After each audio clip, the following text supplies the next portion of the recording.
Okay students, welcome back to my YouTube channel Ayodhya प्रवीला में फिर से आपका एक बार स्वागत है। और आज मैं क्लास 10th स्टूडेंट्स के लिए जो फिजिक्स का सिलेबस है, जो फिजिक्स का जितने भी सारे चैप्टर्स है जो आपको पढ़ना है, कवर करना है, मैं उसको आज एक्सप्लेन करने वाला हूँ और लिखाने वाला हूँ। और मैं तुझे बतलाएगा कि किस प्रकार से वो चैप्टर कितना इम्पोर्टेंट है। और आपको एग्जामिनेशन पॉइंट ऑफ व्यू से देखें तो कौन सा चैप्टर्स को ज्यादा पढ़ने की जरूरत है, किस चैप्टर पर ज्यादा वर्क करने की आवश्यकता है आपको। और दूसरी तरफ अगर मैं बात करूं कि आपका जीवन से संबंधित जो रिलेटेड है कि नहीं है, या फिर आगे चलकर ये चैप्टर्स आपको काम देने वाला है कि नहीं, उसकी भी मैं चर्चा करूंगा। इसीलिए रिलैक्स। बट आगे बढ़ने से पहले मैं तुझे बतला दूं कि जितना भी चैप्टर्स मैं फिजिक्स को लिखाने वाला हूँ क्लास 10th स्टूडेंट्स के लिए, वो मैं खुद ही हर एक चैप्टर को डिटेल में डील करूंगा, एक्सप्लेनेशन करूंगा और मैं लिखाऊंगा भी। इसीलिए अगर आप मेरे चैनल पर नए हैं तो मेक श्योर कि आपने सब्सक्राइब किया हुआ है। Okay, it's alright, let's start. जो पहला आता है जिसका नाम है first chapters of physics for class 10th students, उसका नाम है और कुछ इस प्रकार से है,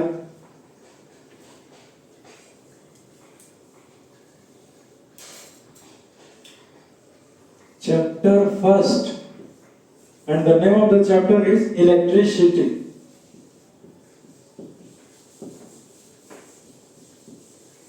इलेक्ट्रिसिटी, सबसे पहली बात है ये इलेक्ट्रिसिटी के बारे में कि आपको 12th में भी इलेक्ट्रिसिटी पढ़ना है। और इलेक्ट्रिसिटी यदि आप 10th में पढ़ते हैं तो ये आपका बेस होगा, इस बेस मजबूत होगा। जब आप 11th में चले जाएंगे या फिर 12th स्टैंडर्ड्स में चले जाएंगे तो आपको जो कुछ भी पढ़ा लिखा है 10th में यूजफुल रहेगा, उपयोगी रहेगा आपके लिए, ताकि ऐसा ना महसूस हो कि आपने कुछ भी पता ही नहीं चले जब उस समय आप पढ़ाई करें तो। इसीलिए ये इस इलेक्ट्रिसिटी पर तो कमांड आपका होना ही चाहिए, चाहे जो हो जाए। और बहुत ही इंपॉर्टेंट चैप्टर है, इलेक्ट्रिसिटी के बिना तो आज कुछ संभव ही नहीं है। बहुत सारा इसमें खास है, चार्जेस के बारे में भी पढ़ना है, इंपॉर्टेंस ऑफ इलेक्ट्रिसिटी, या फिर जो भी उसके बारे में है। जब मैं इस चैप्टर को डील करूंगा तो आपको हर एक चीज एक्सप्लेनेशन करूंगा। यदि आज इलेक्ट्रिसिटी नहीं है तो हमारे जीवन में अंधकार ही के जैसा महसूस करेंगे, क्योंकि इलेक्ट्रिसिटी ही तो है जो हमें प्रकाश, रात के अंधेरे में भी उजाला के रूप में काम करता है। इलेक्ट्रिसिटी ही है जिसके कारण हम लोग वर्क करने के लिए तत्पर रहते हैं, क्योंकि किसी भी कार्य को करने के लिए प्रकाश चाहिए। और electricity after while using we use electricity for lighting के पर्पस से हम लोग इलेक्ट्रिसिटी का इस्तेमाल करते हैं बल्ब जलाने के लिए, या फिर जो भी इलेक्ट्रिक इक्विपमेंट्स है उसको चलाने के लिए इलेक्ट्रिक का इस्तेमाल किया जाता है, इलेक्ट्रिसिटी का इस्तेमाल किया जाता है। तो मैं तुझे बतलाया कि व्हाट इज इलेक्ट्रिसिटी, इसे कहें तो कहें क्या, या फिर इसे समझा क्या जाए जब मैं चैप्टर्स। तो ये बहुत इंपॉर्टेंट है, जिस पर मैं 3 स्टार लगाऊंगा वो चैप्टर खास होगा, वो चैप्टर पर ज्यादा पकड़ होना ही चाहिए। वैसे तो मेरे लिए हर एक चैप्टर ही खास है, लेकिन रिवीजन के पर्पस में, रिवीजन के पॉइंट ऑफ व्यू से मैं तुझे बताऊं तो जिस पे 3 स्टार, उस पे तो क्वेश्चंस आता ही है, पूछना भी चाहिए, क्योंकि वो चैप्टर से खास है। तो इस पे भी मैं 3 स्टार ही लगाने वाला। क्या हो गया इस मार्कर को?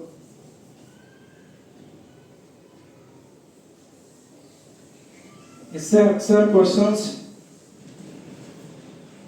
क्वेश्चंस पूछा जाता है,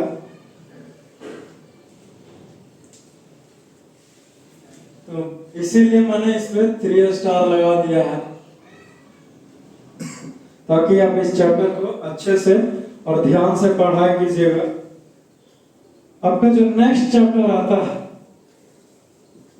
चैप्टर 2, जिसका नाम है magnetic effect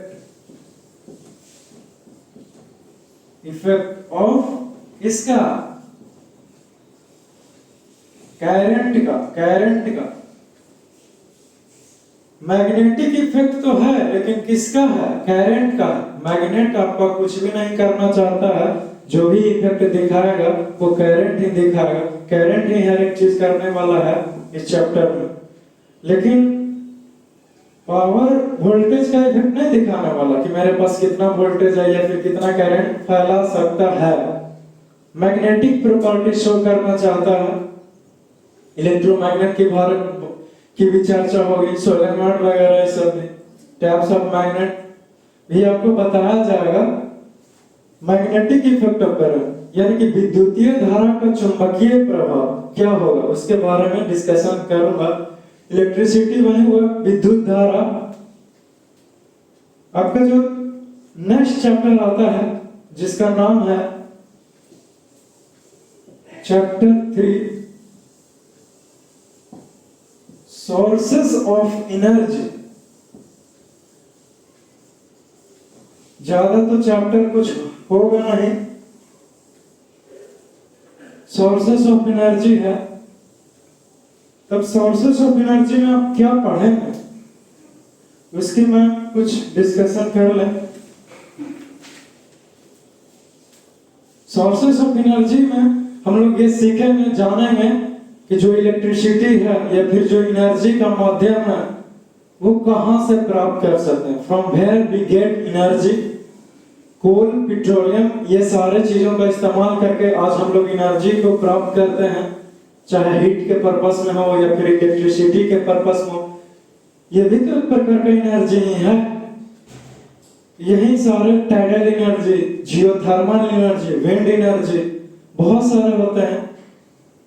hydro power plant जो इलेक्ट्रिसिटी उसमें बनता है टरबाइन्स को रोटेट करवा के, तो वो चर्चा होगा ये सोर्सेस ऑफ एनर्जी में। बायोगैस या फिर बायोमास, ये सारे चीज मैं आपको बताऊंगा कि एनर्जी कहां से हम लोग प्राप्त कर सकते हैं।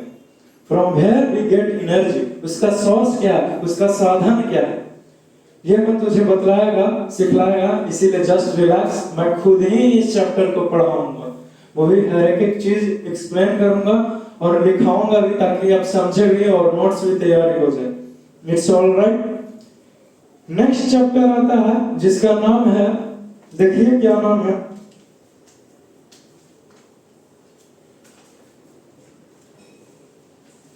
Chapter 4 reflection of light. Reflection of light है आपका नेक्स्ट चैप्टर। और सबसे पहले मैं बता दूं कि सर इस पर कितना कमांड होना चाहिए। इस पे भी 3 स्टार लगेंगे और इस पे 2 स्टार्स।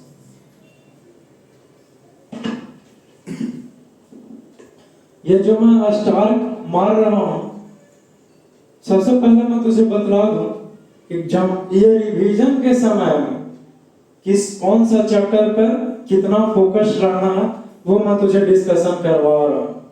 वैसे तो आपके पास टाइम है पूरे साल ही, अगर है तब आप हर एक चैप्टर पर इक्वल कमांड कीजिए, लेकिन जब आपका एग्जाम नजदीक आ जाए तो सबसे ज्यादा फोकस रहना जिस पे 3 स्टार हो, और 2 स्टार है उससे थोड़ा सा कम। क्योंकि मैं जो ये तैयारी करवाता हूँ ये आपका वो पिछले 10 साल का जो क्वेश्चन पेपर है उसको देखते हुए मैं ये सारी चीज आपको बता रहा हूँ, सिर्फ एक वीडियोस के माध्यम से अब तक पहुंचा रहा हूँ। It's alright.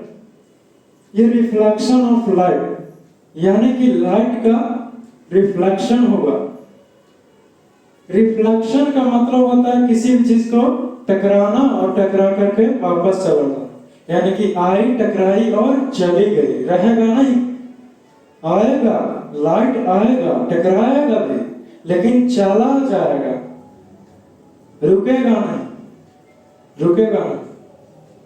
तो यही रिफ्लेक्शन ऑफ लाइट है। लॉज ऑफ रिफ्लेक्शन भी होंगे कि रिफ्लेक्शंस का क्या नियम है। ऐसे ही ऑब्जेक्ट आपको दिया रहेगा, आपसे पूछ दिया जाएगा कि बताओ जी जो आपका इमेज है वो कहाँ बनेगा, उसका पोजीशन क्या है। तो ये सारी बातों की मैं चर्चा करूंगा। खैर एनीवेज, आप बने रहिए, जुड़े रहिए और मुस्कुराते भी रहिए।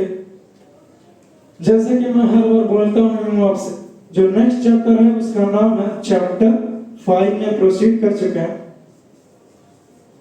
Refraction of light.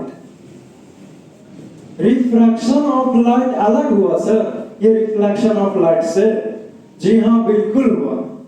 रिफ्लेक्शन का मतलब हुआ आई टकराई और चली गई, कौन? Light rays.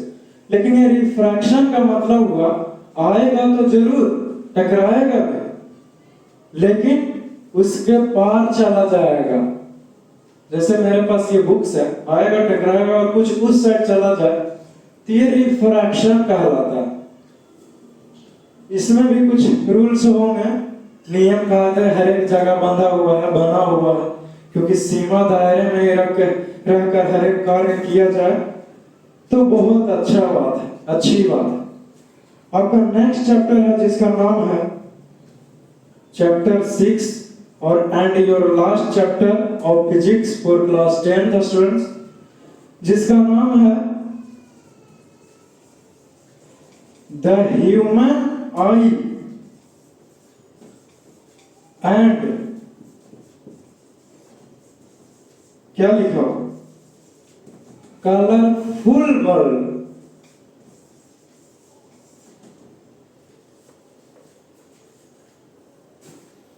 ये आपका फिजिक्स का चैप्टर है।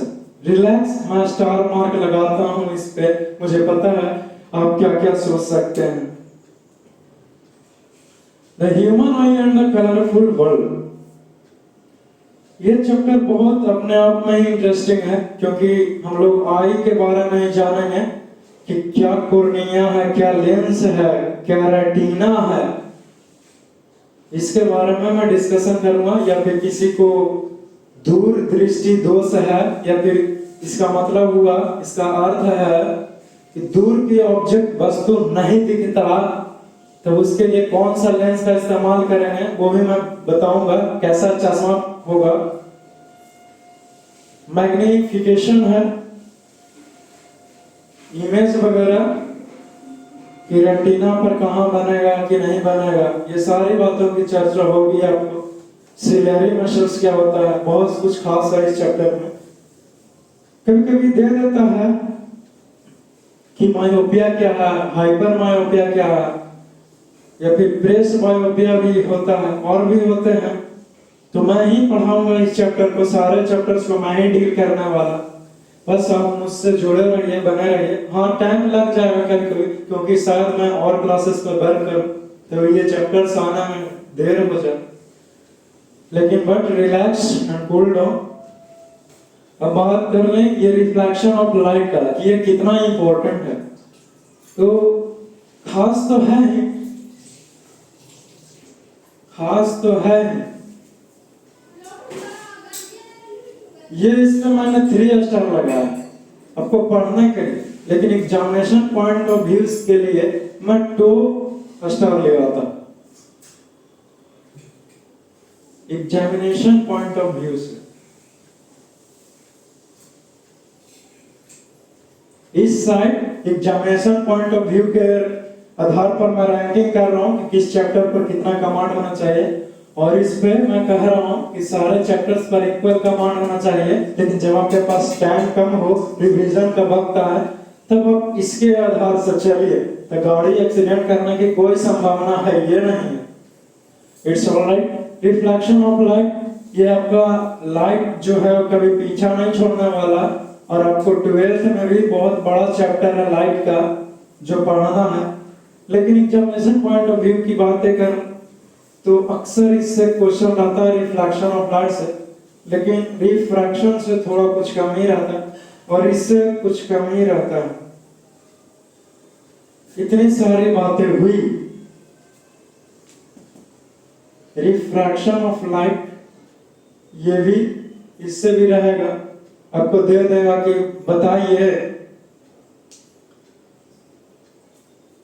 इस पे एक ही स्टार लगाया, इस पे 2 स्टार। क्यों सर?